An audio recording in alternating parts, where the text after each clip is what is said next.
Everyone.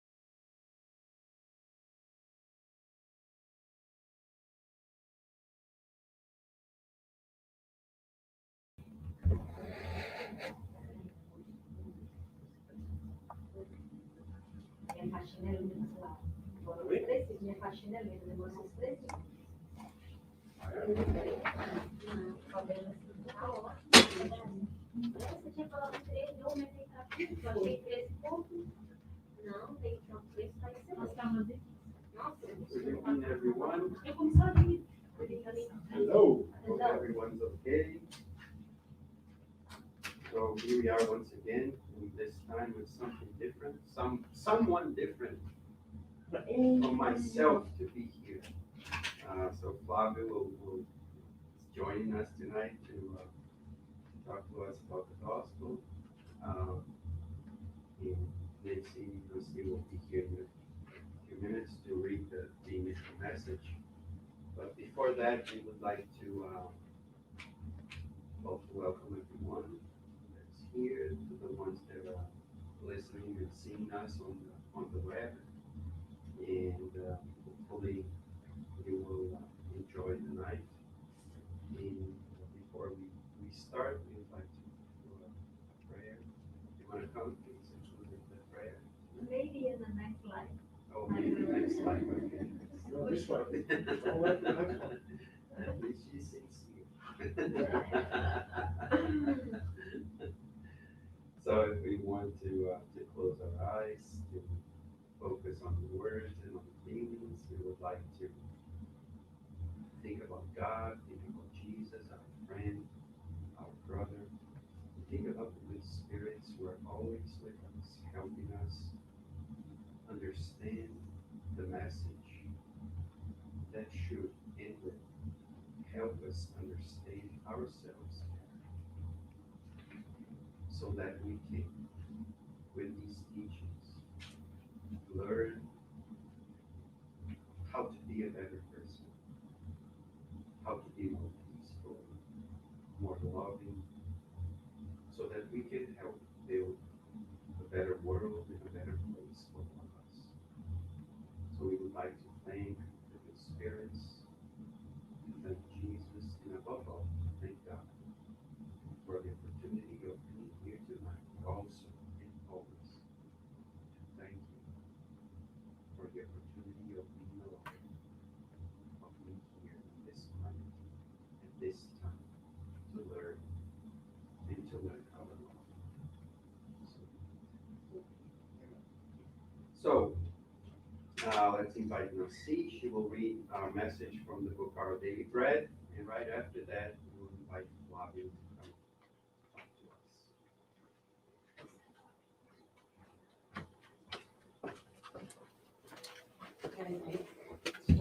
talk to us. Do you mind to share?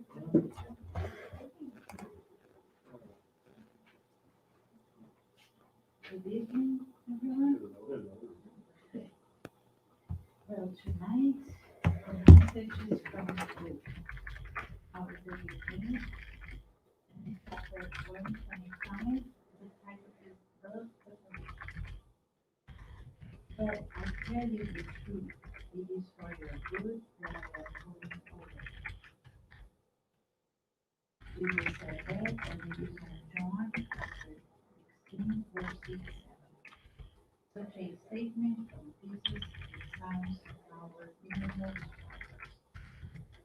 No one had a capacity to love greater than him, yet he was the first to recognize the importance of his departure in favor of his companion. What would have happened if Jesus had existed on within? Probably the multitude of earth would have accentuated their selfish tendencies Just as the blind friend had searched for letters in a way what else would be designed to separation by that. Because he had cared for and cleansed some lepers, no one in the future would accept the beneficial cooperation of unknowing physical disturbances. The logical result would be a general interruption in the evolutionary mechanism of Earth. It was important for the master to absent himself so that personal effort on each individual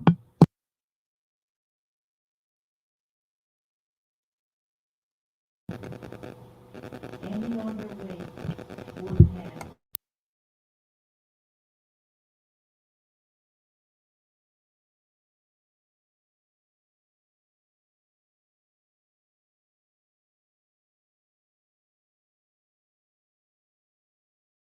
Great hour of the evangelical family is our groups with affinity is repeated daily. How often will widowhood, orphanhood, suffering from being apart, perplexity and pain surge as an elevated convenience for the common good? Recall the following passage from the Gospel when separation causes you tears. Because if the death of the physical body is a renovation for the departed one, it is also a new life for those who remain.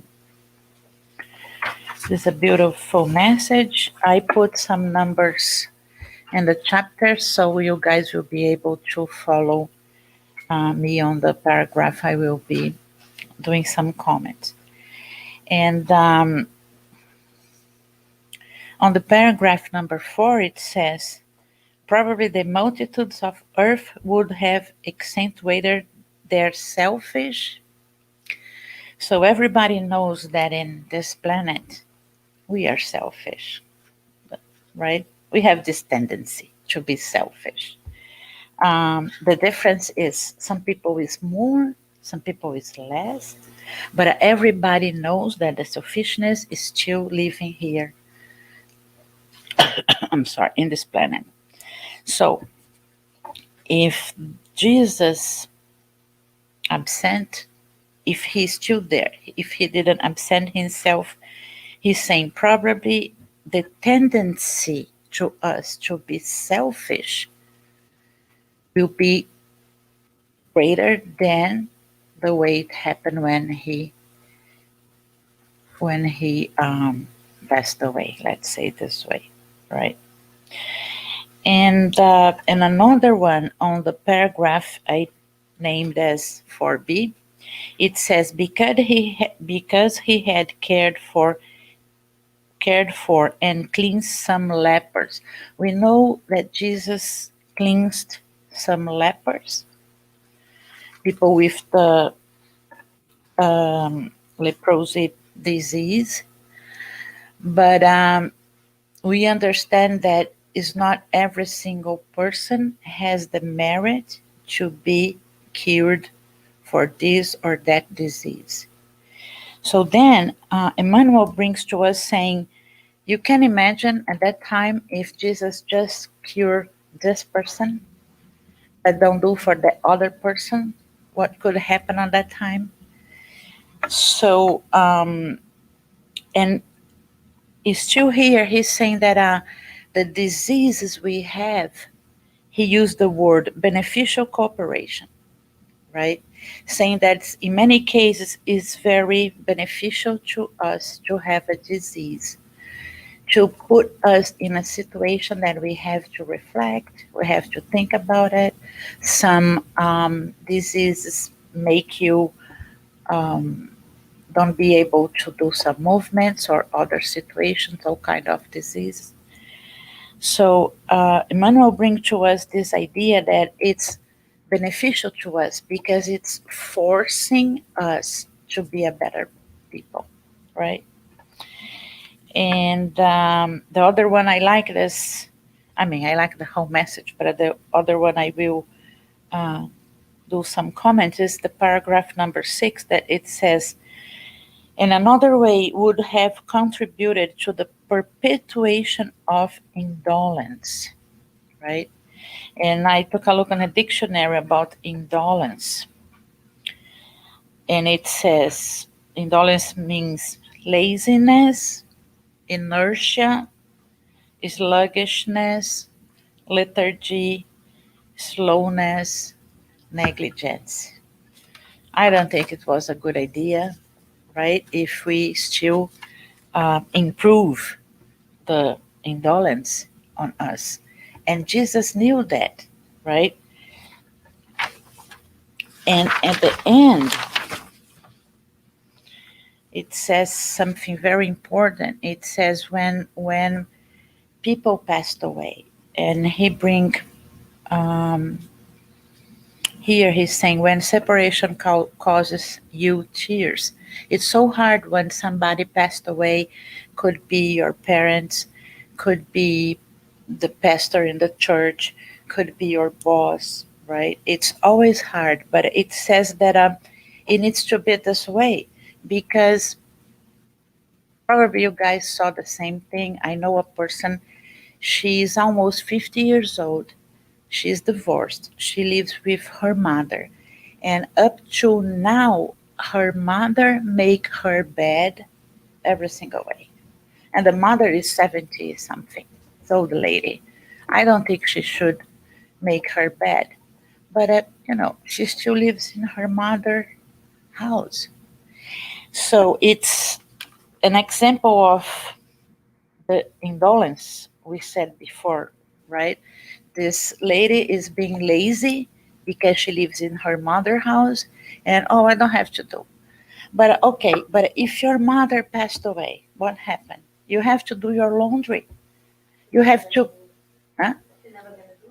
Or probably she's never gonna do it, right? So Emmanuel reminds us that it's necessary to have this situation. If we have a master for our whole life, I will never put the responsibility on my shoulders because the responsibility always will be from my master. He will do the decisions and blah, blah, blah, and I will not grow up. So that's what Emmanuel come to invite us to think about it this in the paragraph number 9. And in this paragraph, it says, recall the following passage from the gospel: when separation causes you tears, because if the death of the physical body, right, just the physical body dies, is a renovation for the departed one, it is also a new life for those who remain. So when our parents passed away, of course, it is so sad, but it is a renovation for the children that stay because we have to take the responsibilities and everything. So that's what I understood about this message. I love it, by the way, because to me it's kind of an invitation to us to see the responsibilities we have with the things. Thank you very much. And tonight we have a special night with our friend Flávio. Thank you.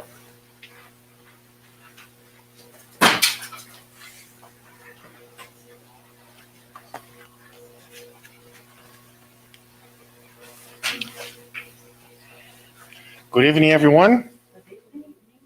To all of us here, physically present, and also for the folks that are following us from the internet, our warmest wishes of a great evening and also for the next few minutes ahead. Before we start, we'd like to raise our thoughts, remembering the beautiful prayer that was professed here a few minutes ago, in addition to the small reading that really help us settle our thoughts and our minds into what we came here for to do, which is to learn a little bit more about the gospel, about what we've learned from Jesus and his teachings according to what we learned from Spiritism. So the topic that we're going to cover tonight is insults and violence. And this is an interesting topic because if we were asked the question, are we violent people? What would be our answer? Probably, oh, yes, somebody's being honest here. So probably be no. Most folks will say, no, I'm not violent. No, not me. Me, my family, no. We're never violent. And then if we ask the question, do we insult others? Most folks will say, no, I never insult anyone. I only have good thoughts. I never really say bad words. I don't do these things. But honestly, if there is a topic in the gospel that really talks about insults and violence, is because, guess what? That's present in our lives. That's why we should study about it. That's why we should look into it, right? Which is our topic for today. So it's not changing here, the screen, by the way, for some reason. Technical difficulties. I think he's going to change the input or something. That makes sense. We want you guys to follow through me, right? So that's a good idea to do that. Anyways, while we wait for the projector to go, it just came up. I think it's important to define what insult is. I like personally to look into the dictionary.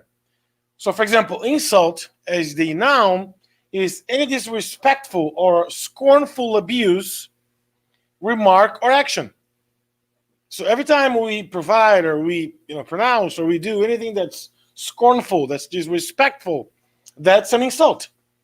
What about violence? What does violence mean? It's a behavior involving physical force intended to hurt, damage, or kill someone or something.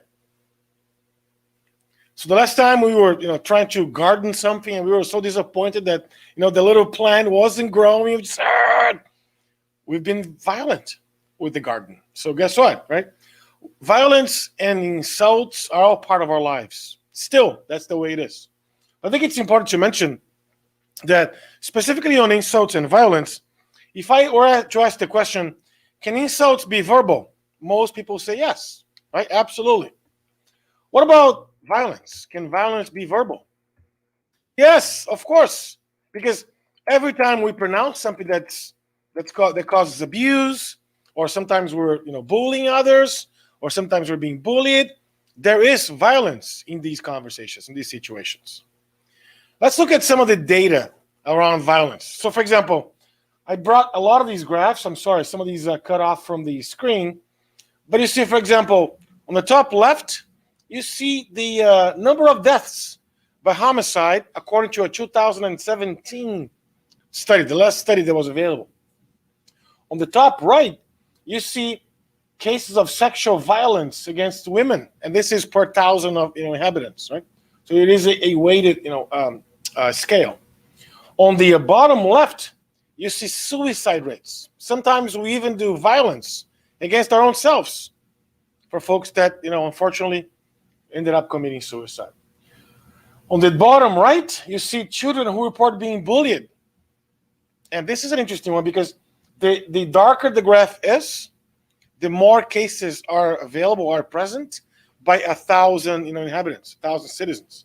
And if you look at that, there's a very prominent bully situation happening in the African continent for several reasons, as we know it. And in the middle graph, the one that's purple and yellow, you see that a lot of countries don't have any laws that have or impose a minimal age for women to get married. So to me, that's a huge violence to a little girl, sometimes 10, 12 years old, that ended up getting married to a much older man, and we know how that goes.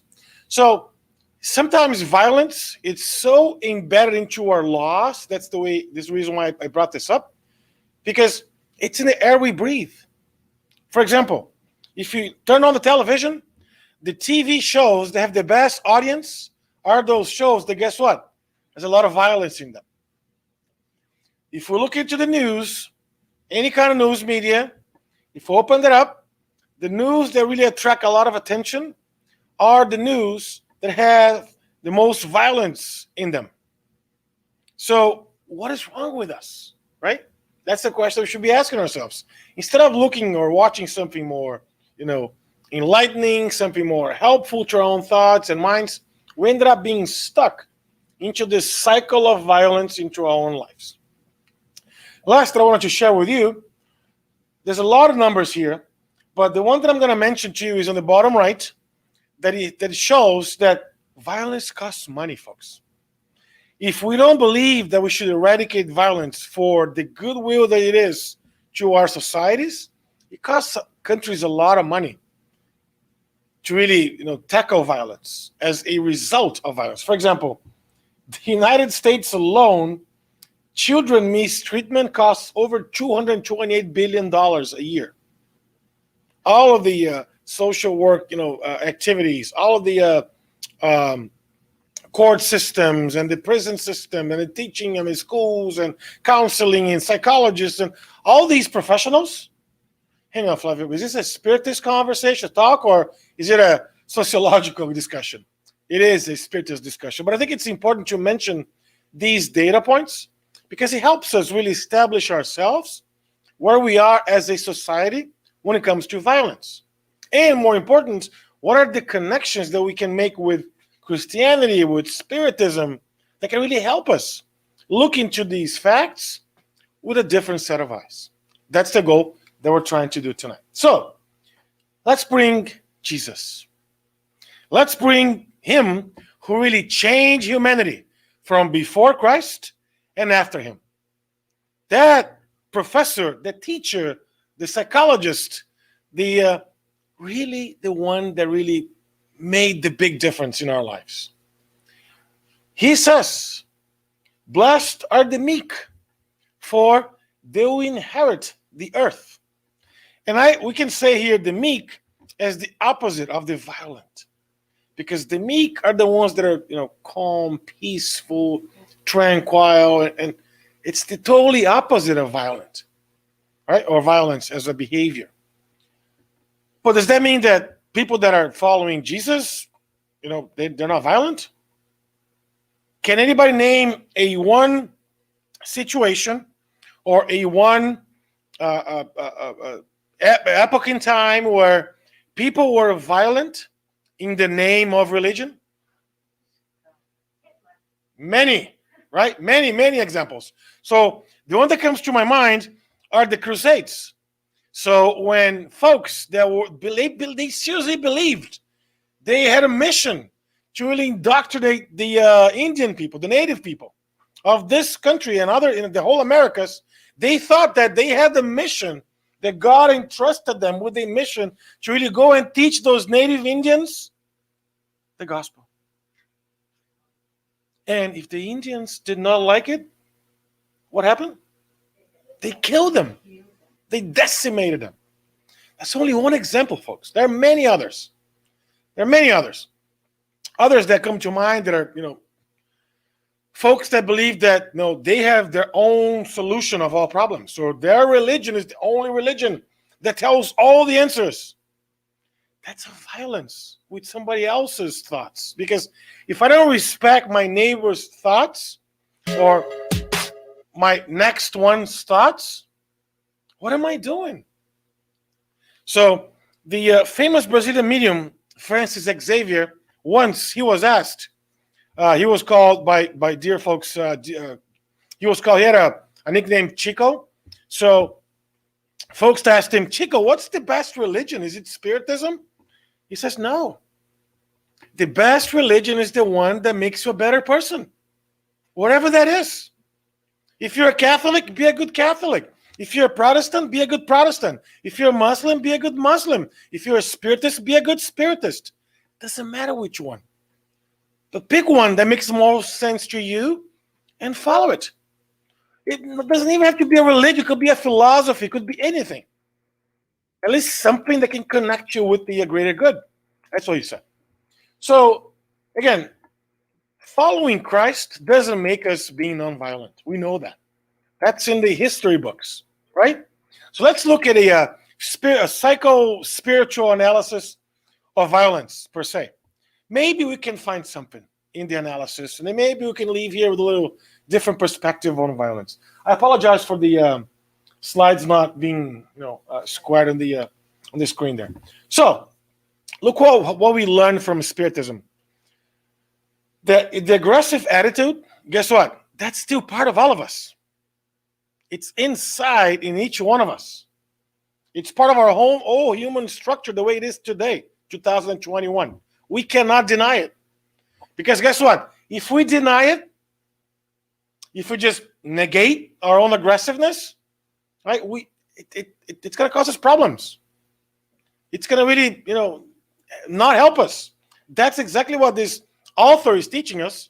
He's telling us that instead of denying, we need to learn how to connect with higher morals, higher thoughts, and then these principles for themselves are going to help us channel those energies, channel those activities, so that we can drive them not to become a mental disorder. Because if you oppress, if you control too much those aggressiveness or that aggressive behavior without channeling that energy to something else, that causes problems. That's what we learned from Dr. Almeida, a spiritist researcher and psychiatrist. But we learned that in the chapter 6 of the Spirits book, haven't we? If we've read that book, not here, if we've read that book before, chapter 6 talks about the law of destruction. That is a law that's commonly present in today's world. And the interesting thing about that is there's two ways for us to deal with our own aggressiveness. Either in a constructive way or in a destructive way. We are still at the driver's seat making those decisions. We're still really the ones deciding if we want to do this or if we want to do that. Every time, that feeling or that thought comes to mind, how am I going to channel that? Through my actions, through my reactions, through my own feelings and thoughts. And speaking of feelings, I think it's important to talk about feelings. Why is it important to talk about feelings? Because feelings and violence are intrinsically connected. That's what we're going to learn here. For example, I'll start by saying that, excuse me, everything that we built in our minds is energy. It's a force. It's matter. All the physics and researchers today are telling us that our mind produces matter in the form of energy. They can even measure that. So all that mental matter that creates right here comes from our feelings. So, for example, if I'm feeling a little down today, I'm feeling a little depressed, I'm feeling a little, disappointed, that's going to create some sort of matter in my own mind. And if we really extrapolate that to mediumship and to what we learn from Spiritism, right? We associate with others that have the same feelings. Folks, let's not take a PhD from Harvard to understand that, right? Because we associate with other folks that are just like us, that like what we like, that have the same tastes, the same ideas, and so forth. So the more I create these, feelings, or the more I create this matter based on my feelings, the more I'm going to associate with others that are doing the same. But look how interesting that is. These feelings, they also generate our thoughts, as we just talked about it. And the more we think about something, the more these feelings, based on what we see and what we feel and what we smell, or based on any feelings, any sort of feelings, these thoughts are produced. And the way they're produced, what happens? We're going to channel them through actions. But the interesting thing is, all of our actions are submerged in the universe. Same as Paul of Tarsus used to say that we are all immersed in God's thoughts. So not only our thoughts, but our actions are going to generate thoughts and feelings from other people. For example, if I insult someone, hey, I don't like your jacket. That blue jacket doesn't make any sense. Doesn't match your. So every time I insult somebody, I say bad things or I'm violent to somebody else, that person's going to have what? Their feelings. Why did he say that to me? It took me 2 months to save money to buy this jacket. I love it. It's so beautiful. It tells it's tacky. It's not good. So all these feelings, for example, the way I just explained, feelings of, he doesn't like me, he doesn't like the way I dress, doesn't matter what it is, just a small example, simple example. All these feelings that somebody else is producing on me, it's going to generate thoughts on my head, and it's also going to generate some actions. Maybe I'll donate my jacket because my boyfriend, my husband, my lover, my partner, my XXX doesn't like that. So that's why you got to be careful, because every time we do something, our feelings, thoughts become actions, and our actions are going to generate thoughts on somebody else's. There's a Chinese philosophy that suggests that the universe is God's thoughts. Anybody heard that before? Yeah, there's a Chinese philosophy that suggests, this is from Confucius, that suggests the universe is God's thoughts. And then I want to bring this movie here, because there's a lot to be said about this movie, What Dreams May Come. Anybody watched that before? Oh, you guys haven't lived. Oh my God. You have not lived.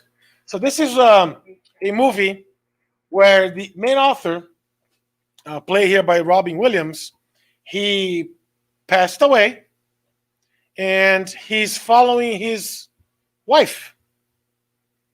And then his wife ends up doing something, and he follows her in the spirit world, and it's a great movie. But what I'm trying to bring about this movie is everything that's around them or him is created by thoughts. The more he thinks about something, he creates around him. That's exactly what we learn in Spiritism. Whoever wrote that script for that movie was very inspired by what we learn in Spiritism. Anyway, I thought I'll just bring this up to you guys. So if you want to do a little more scientific, there's something in the Genesis called cosmic fluid, which is this energy that we're all submerged into it. That's how we communicate with each other without sometimes talking or saying anything, like telepathy, for example. This explains, by definition, is an elementary matter that's ponderable and imponderable at the same time. So think about us in a fish tank. We're all small fish, and the water that really connects us is cosmic fluid, or the vehicle of thought. That's why scientists can prove that thoughts can really be sent or be received or perceived by folks that are thousands of miles away. So Spiritism tells us why or how that happens through the explanation of cosmic fluid. Anyway, just a suggestion if you want to get a little more scientific in what we're talking about here.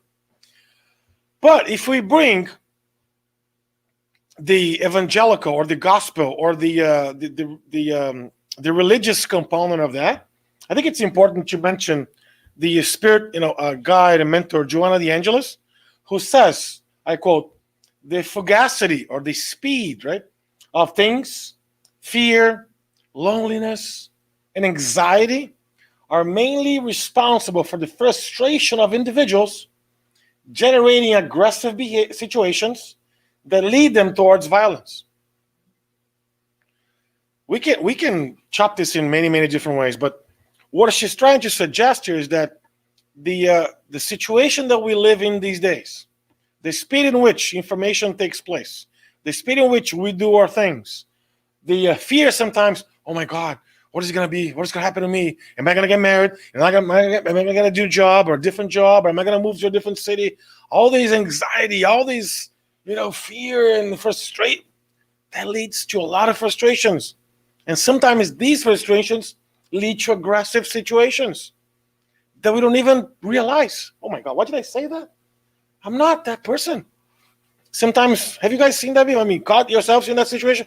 Why did I say that? That's not me. But because the life around me is such a way that everything is driving me towards that. Almost like a bubble that's going to explode, in a way. But Joanna de Angelis wrote this about 40 or 50 years ago, give or take. And it's part of her psychological studies, the real aligned psychology with spiritism. But the interesting thing about this is, if we stop to think about it, makes total sense.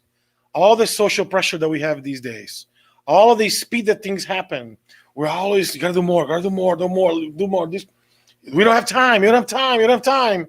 And then we're doing all these things and more things and more things and all that push, all that pressure, all that, it drives people crazy sometimes. But that's not only what she's saying. I also want to bring somebody that I have a lot of respect for. He's a Polish sociologist called Zygmunt Bauman, who wrote a book called Liquid Modernity.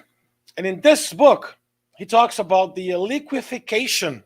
That's actually look that word up, because liquefaction of social forms, meaning the social forms are becoming so fluid, are becoming so loose that people don't realize that anymore. So, for example, work is very different than it was 20, 30 years ago. Family is very different than it was 20, 30 years ago. That's not a bad thing, by the way. It's a good thing.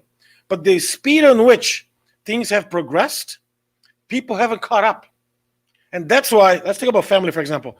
That's why there's still a lot of folks that haven't really realized that there are many different types of families. Because in the 50s, the concept of a family was a husband, a wife, 2 kids, a dog, and a white picket fence. How true is that, folks, today? We have families with a husband and a wife, 2 husbands, 2 wives, 1 husband, 1 wife, no husbands, no parents and grandparents, sometimes 2 kids, sometimes 8 kids, sometimes no kids, sometimes 2 dogs or 5 dogs or no dogs or cat, turtle. Again, the point I'm trying to make is families now come in all shapes and forms. And a lot of folks haven't realized that yet. They haven't really kept up with all the progress that we see in society these days. And some of that is causing people to get, anxious, frustrated, and all that. He talks about political engagement. Let's open up Facebook. Let's lose 1 more friend today. Every time we put a comment about politics, we lose 1 more friend, right? Why can't we get along with people that don't think about it like we do? We're afraid to say, I voted for this guy or for that guy, because, what are you going to think about me if I voted for this person?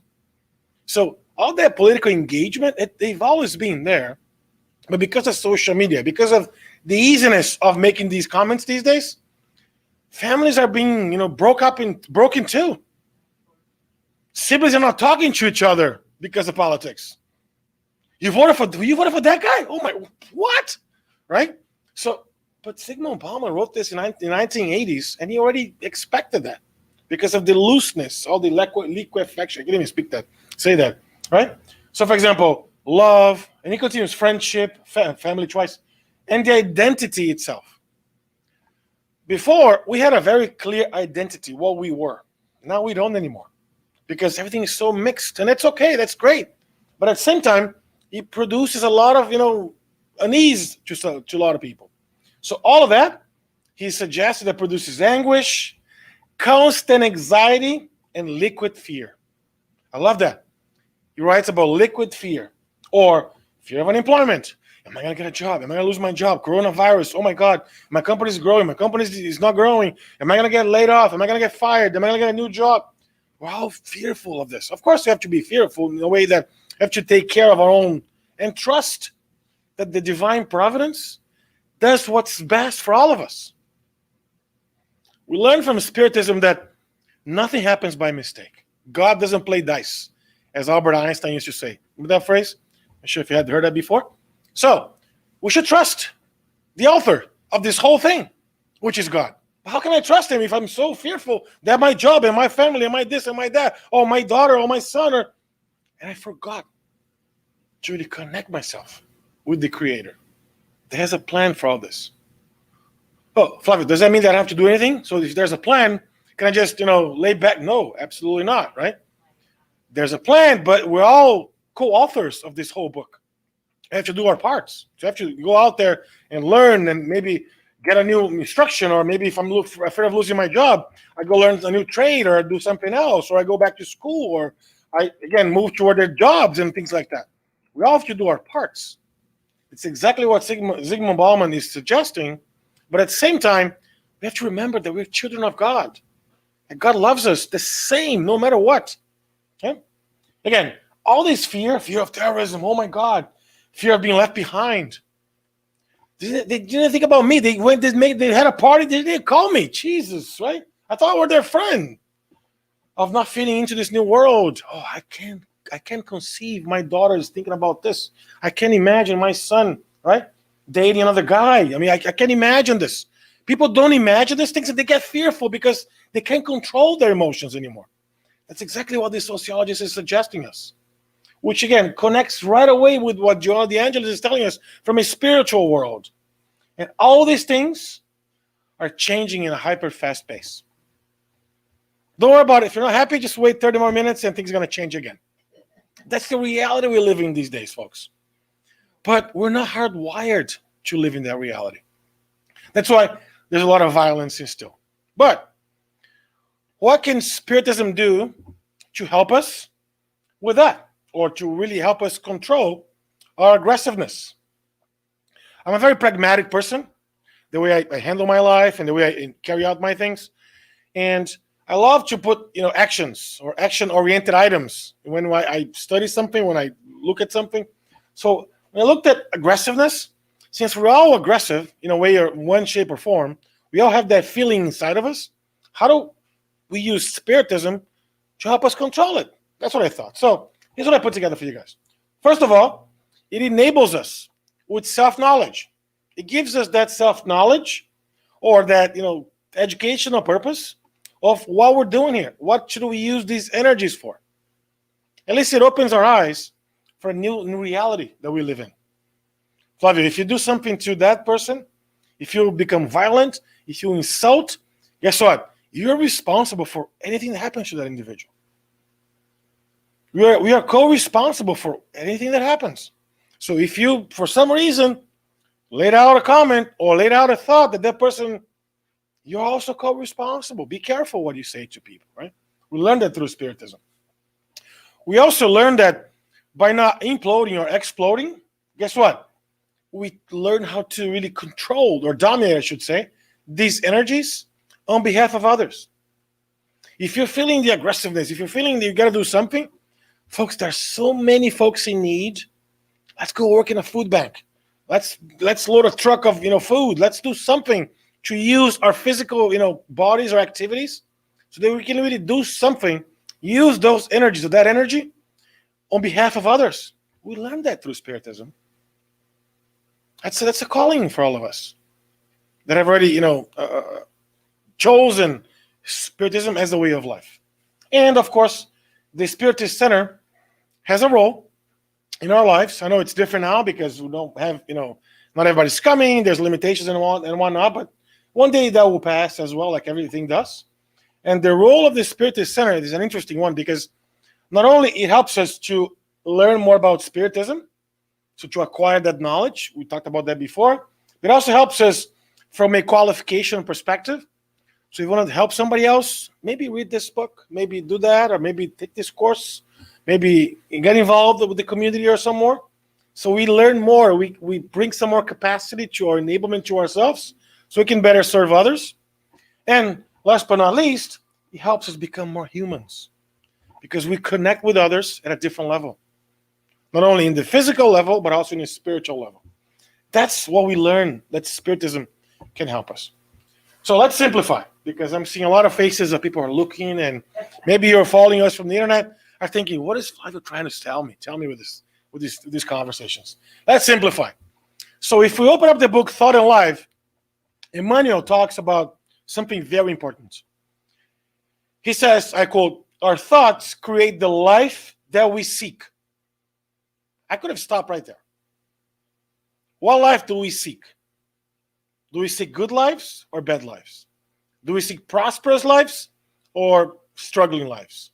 Do we seek happy lives or not so happy lives?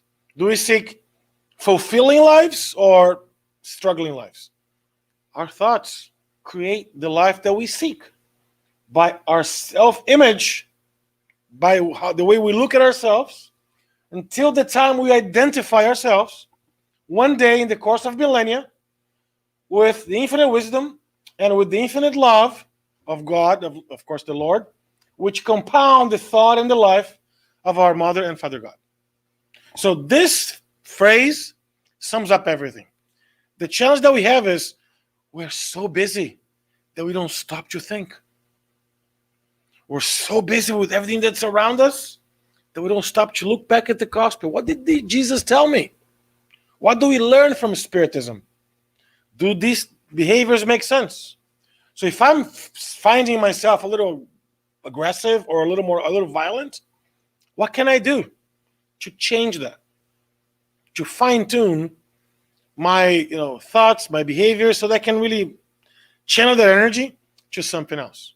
Because the way I learned from the gospel, Jesus had told all of us, blessed are the meek, because they will inherit the earth. So if we really want to inherit this, or the earth overall, or when he says the earth, he's really suggesting inherit the lives and the ability to really live with the folks that we love and all that. So when he says and he talks about these things, it's important to go back and do a little reflection what he meant by those words. For example, I'll start by saying he meant that the first one, when he used the word meekness, right? Anything with moderation, docility, affability, and patience. All these things, he packages them up into a law. Because if you want to get this, you should do this. If you want to really inherit the earth, you should do this. You should look into this. And interesting enough that when we look at meekness, moderation, docility, some of these behaviors are not seen as very, positive or very strong, especially if, because that's not the society is looking for us to do or for us to have. But that's exactly what Jesus told us to. So by really taking a look at our own lives, am I being friendly with my neighbor? Am I being docile? Am I doing things in moderation? I love moderation because a lot of folks sometimes, I get the question. So Flavio, what does Spiritism prohibit? Because I want to do this. Can I do that? Sure, you can. Oh, really? Can I? Yeah. There's no prohibition in Spiritism at all. Spiritism doesn't prohibit anything. It just tells us what happens if we do this or if we do that. It just gives us the explanation. If you do this is what's going to happen to you. If you do that, that's what's going to happen to us. So when I look at that, right, moderation is one of the greatest things about our own lives, right? Because everything, even good things. So, for example, I love to eat. Some folks can tell by my shape and all that. So eating is great. But if we eat a lot, what happens? We get sick, right? If we eat too little, we also get sick. So moderation is key. And that's exactly what Jesus told us. Anything in moderation is good. That's what he's saying, right? So again, when he really puts all these behaviors or all these ways of behaving in a way that becomes law, that makes us think, okay, so if this is the law, I have to be meek. I have to really do things in moderation. I have to be docile with my neighbors. I have to really have, be nice and kind and really helpful to anybody else. And on top of all that, I gotta have patience that tomorrow will be a better, day. That Corona is gonna pass one day. That the situation is gonna get better and the economy is gonna get better. And really have patience. When all these things are checked, right? Our lives change. Our problems won't change, but the way we look into our problems will definitely change. That's what he's suggesting us to do. So he also alerted us that for every ill-equipped word or commentary, there's a sentiment contrary on the opposite side of the loss that we are responsible for. And we also learn in the gospel, according to Spiritism, that every time we distance ourselves from the laws of God, we distance ourselves from happiness. If you're trying to be happy, If you're looking for happiness, which by the way, all of us are, I'm sure, we have to be closer to the laws of God. The closer we become to the laws of God, to moral laws, the happier folks will be. That's exactly what he's suggesting. But on the opposite of that is every time I throw a dart on somebody, and that dart is an insult or as an act of violence, either am I bullying that individual or am I saying bad things about it or whatever it is that I'm doing. I'm making a comment on Facebook or I'm just not liking something else. Every time I'm doing that, I'm moving against the laws of God. And well, guess what? Every time I move against it, there's a repercussion to us as well. That's what he's suggesting. That's what he's alerting us to. And he also mentioned at the end of the chapter 9, or the end of item 5 of chapter 9, that justice will be rendered to the meek and peace-loving on earth as well as in heaven. Because he may be asking, well, blessed are the meek that they will inherit the earth. What about heaven? I'm not really concerned about earth because, this is just a stepping stone. I'm really interested in heaven. How do I get that? He mentioned to us, yes, but you got to be peace-loving. You got to search for peace. You got to be a vehicle of peace.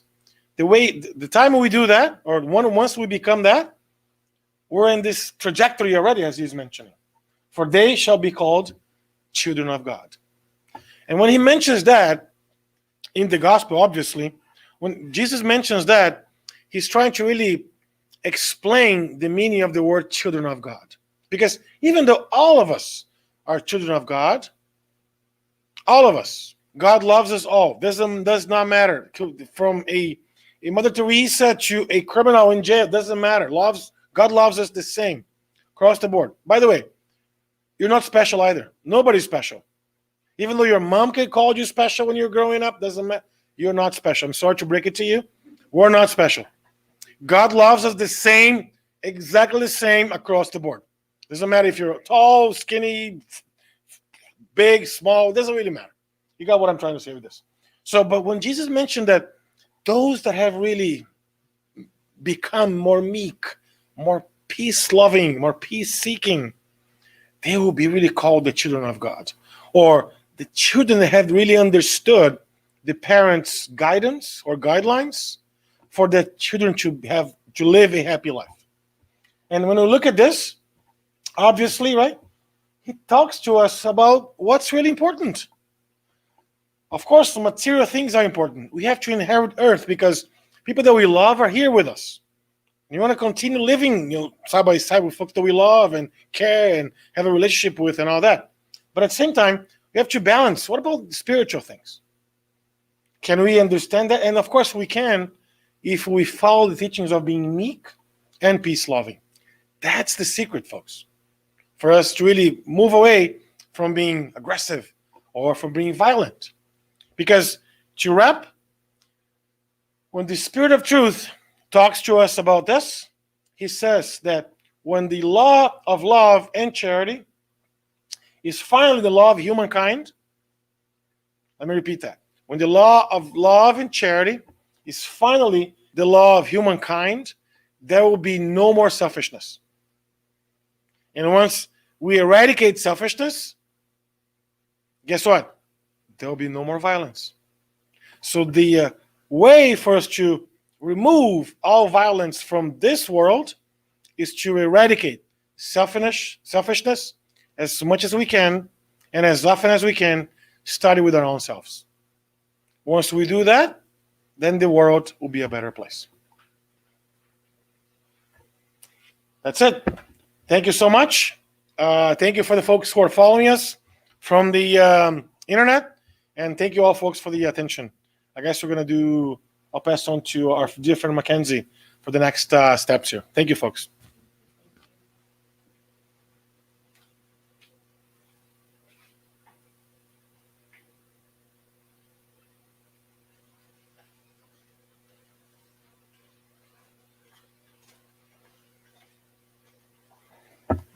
Thank you, Flávio, once again for the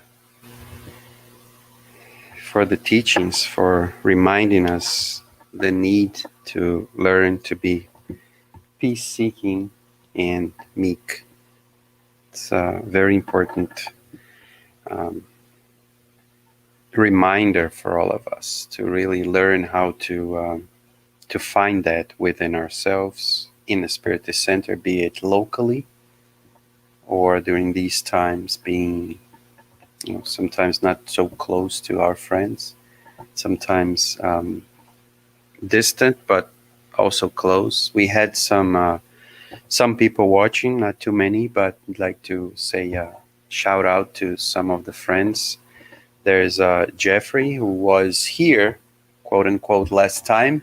He came from New York, and he's living now around Boston, and he looked for a Spiritist Center, and he found us online. He found AKSS MA as well in Malden, and but he is waiting for us to really open and everything be more safer so that he can come. And but he's watching us. He just sent a message saying, "Hey, I'm here tonight. I'm waiting for the message." So Jeffrey, thank you for sticking with us, and hopefully we'll be able to meet one day. Hopefully not too far away from that, and maybe you can also go to Malden. It's probably closer to where you live than coming all the way here. But we would be very, very pleased if you could come. And there were also other people. Solange was there too, but those were the two that sent messages. So I don't know who else was watching, but thank you for being here with us. And that's what we have for tonight. I just want to remind everyone that while on this situation, we are still closed most of our activities physically. This one, because it's such a small meeting that we have, so we can have like people safely distant from everybody. We don't have a big place, so our meeting on Saturdays are still closed. But we are having every Saturday night, starting at 7 p.m., from 7 to 8:30. We're inviting friends to speak to us or speak with us, because in the beginning, usually there's a meeting like what Flavio just did here. There's a public talk, and then after that, we have a brief conversation with them. So with questions from people on the internet, they send questions, and then there's interaction. So it's been very nice. Flavio participated in one last year. And then this weekend, for example, will be our friend. Oh, by the way, these are held in Portuguese. The only meeting in English that we have is this one. But our friend Deborah from New Jersey will be with us this Saturday. Then we will have a friend that's from Minas Gerais. He will come. He's a doctor, and he will talk about self-esteem and health 2 weeks from now, or 2 Saturdays from now. And we had Adriano Barbo this last weekend. So we are also always having like good friends of ours that are together, that come virtually to talk with us and participate in our meetings. So I'd like to invite everyone that can come virtually to visit our YouTube page, youtube.com/Cantinho de Luis. You can find it easily. It's written here somewhere on the screen if you're watching it here, and it's here as well. So we would also like to remind everyone that if you want, and if you were not able to help us, you can go online to our website, or it's also around the screen somewhere, cantinhodeluis.net/help or ajuda. Then you can go there and help us, because our main way of getting resources to keep paying our rent is usually on Saturday nights after the meeting. We usually have very good like food, dinner, and Flavio said here that he likes to eat. So but of course we're closed on Saturday, so we are relying on the help of our friends, and also sometimes or during the weekends, our dear friend Chris here, my wife Shaylee's, and some other friends to help.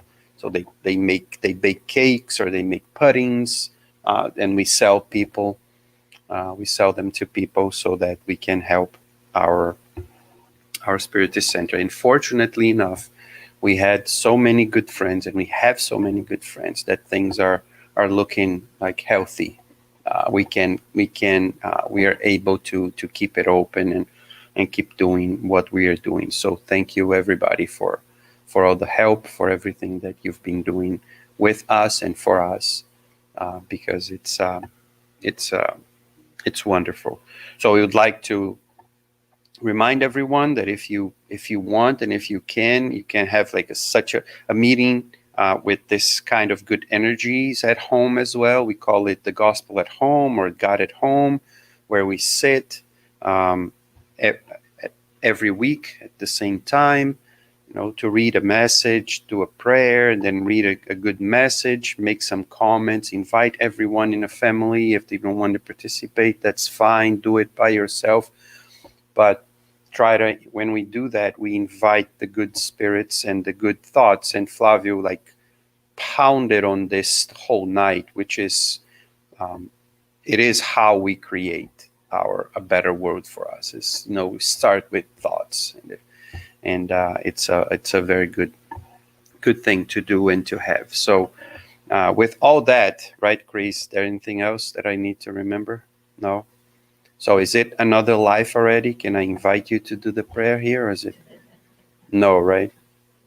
Oh, okay. Sorry. I tried, you see. I tried, but.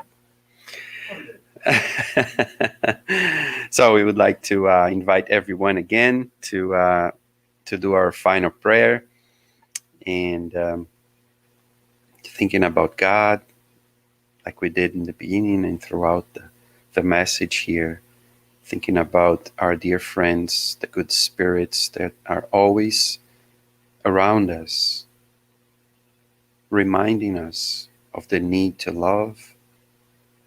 But at this moment, I would like to remember our dear friend, closest friend, Jesus, the one that came here on earth to live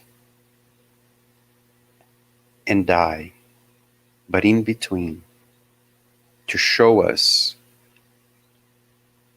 what is to love. Dear friend Jesus, our role model, by thinking about you now at this moment, we remember the tough times that you had to face while here on earth, and you didn't need to be here, but you came and stayed. And through all the difficulties, you never faltered. You never fell through hatred or impatience, but you always had a good word, a good ear. Your hands always helped to show us that we are not alone. Because if you that have the highest power that we are knowledgeable of asked the help of friends to go through life, who are we to think that we are alone and that we don't need someone to help us? So with this thing in mind, with you in mind and in our hearts, we would like to plead your help to help us and believe in us more than you do already. so that we can learn that we need to believe in ourselves as well, so that we as a group, as a family, as a community,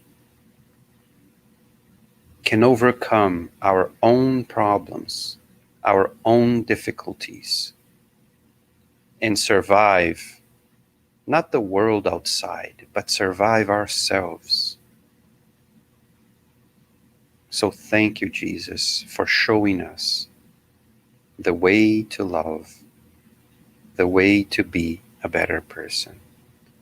May your love, may your patience, and may your compassion follow us always, wherever we go. So be it. So, thank you all for coming. I hope we will see you soon. We hope you will be able to see Flávio soon as well. And thank you, everybody that were watching us online and live. And I hope you also enjoy our meetings here. Have a good night. I'll see you soon.